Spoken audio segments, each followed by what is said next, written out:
So I'm gonna keep this introduction short and simple. I am living in a very small house and I don't have my own space. That makes me very limited to make videos or even have some time for myself to creating ideas or scripts, whatever. And I have a friend of mine who has actually been telling me that he is interesting to have a small talk show sometimes with me. And he has his own free zone in the basement. And I think his so-called man cave is very unique. So this episode is a little bit unorthodox. It is more like a tribute to my friend for a promising that I made him for like, it's over a year now, that if I ever made a YouTube channel, I would make a video about his man cave. And this was actually a perfect project for me to practice some editing skills. So I hope you guys enjoy it, and hopefully my friend Ken and I in the future will do like a talk show or a podcast. We have very similar interests. Hope you enjoy it.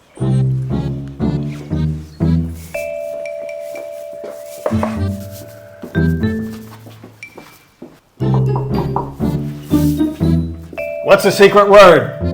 Go Vikings! Okay. All right. Welcome in. Thank you.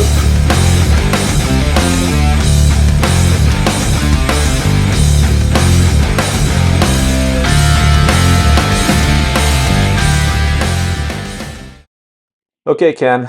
Are we rolling? Yeah. Wow. So first of all, thanks you for having me. This is like I haven't been here since like you started the project, I think. Yeah, it was a long time ago. Yeah, it was really long. Okay. So Ken, how do you start a project like this? What is the source or inspiration for it? Is it a typical American thing or a... I think, I'm really not sure where it started, but I know that, you know, like I said, from the beginning, since I got here like 20 something years ago, we'd have these football nights. And sometimes when I lived in small apartments, it could get pretty uncomfortable. You had guys, you know, sitting like 3 guys or 4 guys on a couch. You know how it is, guys. So I thought it'd be just great to have a place where everybody kind of had their own place to sit. You could kind of relax, you could spread out, you could man spread, and everyone would be comfortable. But also to be in a small enough space. The whole thing with our gatherings is we love to bust balls. We love to argue. We love to call each other names. We love to kind of yell at each other a little bit. So you don't want to be too spread out, but you want to be comfortable enough to have your own space, and you want to have your space for your beer and your plate when you're eating. So that the vision was, and the dream was to have a place that was big enough to accommodate that. Because I think like here in Sweden, you don't maybe have a sport room. You go more for the living room and sitting on the couch together, and you get that elbow thing that you were talking about.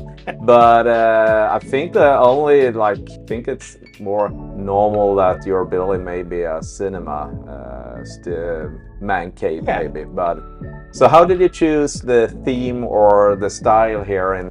Okay, well, you know, when you start with your vision for the man cave, you know, for me, the man cave it's like an epic journey. It's like the Iliad and the Odyssey. It's a magnum opus. When you finally get a place where you can build your own man cave, it's like you can realize a vision. You can think like, well, how do I want it? And like, you know, and then you can actually make that happen if you have whatever, if you have the place, if you have the money or the skills and the materials. Yeah. So for me, it was a very easy choice because my main activity with my buddies is watching American football. That's our main center. That's what all our food revolves around. That's what actually gets us out of our houses to gather once in a while. So the American football theme was kind of an easy one. Plus, it's always been my favorite sport. Like, I don't love every sport. I don't watch every sport.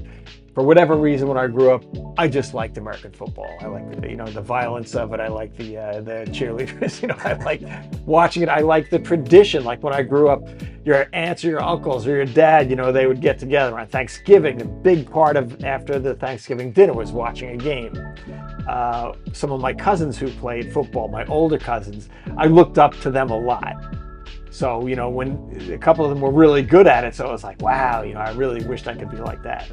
I'm thinking like about the style here. You guys can't say this, but we're gonna film this table because it's beautiful. So Ken, we're gonna walk through all the kind of details out there on this in New York man cave. But one of the most precious details, I think, is this bar top. Bar top. Yeah. I want to say table. But anyway, this is a big piece of wood, and you can tell you have put a lot of effort on it. So please walk us through. This is like kind of the centerpiece. This is I had seen like picnic tables here in Sweden, and I'd also seen like these modern art magazines and stuff that have these big thick pieces of wood with this called live edge, and I just freaking love it. So I thought I have to have that, and I was looking all over. Where can I get this? Where can I get this? And I couldn't find any place. And I had asked in hardware stores and stuff. No one seemed to know. So I was on the verge of sneaking out at night in blackface to steal, a picnic table somewhere. When finally someone said, oh, I know this place outside town. I went to outside town. That guy said, no, we don't have that, but I know this other guy. And I chased down like 3 or 4 leads till I finally got to a guy in Borslöv or Billesholm, I forget which one, who cut down trees for the railroad. So he had his own little sawmill on his property. And I called him. He was perfectly willing to, sell me something like that. And of course, I told him it was for a man cave. So he was also, then he got even more friendly. He's like, yeah, sure, come on, we can hook you up with something. And he had all these big slabs. So I got to pick. Yeah. I got to pick one out. So it was great. And also the guy who, my ex-buddy football player, put me onto the laser engraver. I showed him my sketches, and I wanted to make this. This is when we were kids. We grew up, we used to play this paper football game in school. Okay. And then when I grew up, I actually had these reunions at home as adults, as old men. I said, come on, we're gonna have a paper football tournament. And it was so silly and so much fun that everyone loved the idea. So we got together and we would have these, paper football tournaments amid a lot of beer drinking and, music and stuff like that. So this symbolizes my friends. So the whole thing is like the team, my favorite team, and then it's family and friends. So this symbolizes my friends and our fun activities. Yeah. And this is, my boys, it's my name and my son's names in the, the Irish, the clover thing. Yeah. For our, ancestry. It was just a really fun project. And, I put in these little lines here because sometimes you could play a game. The idea was, and then I made this, so that when you want to do the field goal, you hold this.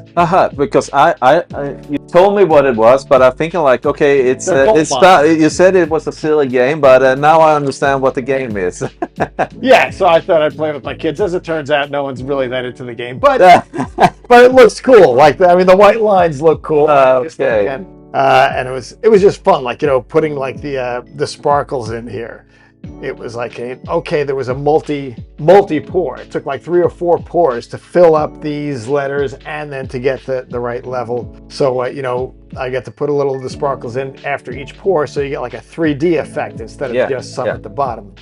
When I'm looking around this your man cave or a free zone, I'm thinking I get a lot of feeling of inspiration. I've never been on a football stadium, but I've seen a lot of them on the TV, and I'm there's always this VIP section where they have the luxury, the luxury, and I get a little bit that feeling here with all the pictures. I think it's almost the same way they are putting up the pictures and the tables, and I gotta tell you, man, it was so much fun. It was so much fun doing this because I came up with this idea, and I had some friends over when it was still just an idea. and I made like a little like mock-up of a man cave and like a drawing, and I had like little cutout cardboard things to represent where the chairs would be and this and that. So when it finally came to doing it, it was fun to have like say, okay, I shot my mouth off, like I wrote this check, I'm gonna do this, like I'm gonna have a lamp that looks like the laces of a football. And then you come to that day and you're like, how the hell am I gonna do that? But then you are forced to get creative. And when you come up with it, okay, I can do this, okay, I can do that, it becomes a lot of fun. And the other thing is that, because, you want to create that luxury box feel, like everything is just, how you want it to be. But what happens along the way is that friends wind up helping. You say like, okay, I want to get these big pictures of Earl Campbell and George Blanda and Merlin Olsen here, but, they want a fortune, like, all these sports, like, photo bureaus. Yeah. Cost a fortune to get these things that are like, with enough pixels to blow it up. Yeah. But my friend has like a super duper camera. So he says, you know what? We can take a picture of the 8x10 that I got for whatever, $10 on eBay. Yeah. He can take it with his super duper camera. And then that file is big enough we can send it to like a place that makes posters and blow it up. So, you wound up having like friends helping you to come up with solutions. Yeah. And everything in here, there's so many things in here that wound up being a vision that I had that I got stuck somewhere. I didn't know how to do it, but someone said, you know what we could do? Because the man cave has like this weird magnetism. There's this weird brotherhood of guys that, are serious when like, you tell them that, well, I'm building a man cave. They're like, oh, really? You're building a man cave? I always wanted a man cave, or, and then you tell them what your problem is, and they'll say like, you know what? I know a guy. So it was all these cool connections of guys that, when they hear, man cave, they're into it. They want to help you make it happen. I'm thinking like there's so many, you say crafts. It's a little bit too much maybe that you are owning or are a professional on everything here. So I think it's a nice thing that you have friends that can help you with this cool journey of getting it done. Like, being a man, part of being a man is getting the job done with what you have where you are. You can't always get everything perfect. You can't have the perfect tool for every job. So getting that done using YouTube and what was at hand was really satisfying. I wish I had this kind of space that I could just, I would almost, actually, I could have it as a YouTube studio, or I could have it as cinema, but actually I would really appreciate just to have a sweet spot where I can read my books. Yeah. Because I don't even have that in my house. If I'm reading a book there, my daughter or my son is suddenly very interesting and talking with me all the time. And it's maybe a stupid question, but who is winning the football league? Well, I want the Vikings to win. Okay, is that a big chance, or? They got a good team this year. They've had kind of a poor start, but it's a long season. In the future, guys, Ken and I have been knowing each other for, I think it's been like 15, 70 something years. And it's been back and forward how we are been meeting up. We've been catching up, catch ups with our lives in different corners, and we work at the same place or the same school. And we starting to talk again, and we have actually the same interests. With different health stuff. The health stuff. So always trying new weird stuff. New weird stuff. So maybe in the future we're gonna stay down here in your man cave and have a small talk show. Maybe. Saying the word maybe, but I think we should try it. And the man cave is open to being a studio. Yeah. Subscribe, like the channel. It doesn't cost anything to hit the like button, so do the thing. Do the thing. And I thank you, Ken, that you had the time to take me in here. And this was actually a big promising that I made you, that if I ever start a YouTube channel, I should do this video. And now you have. Yeah. Okay, guys. See you soon. Have a great day. Bye. I'm really bad on singing too. It's like, for real. It's like I can't remember the lyrics. It's a curse, and I think it's the same thing with questions. It's like His work it's involved. yeah, yeah.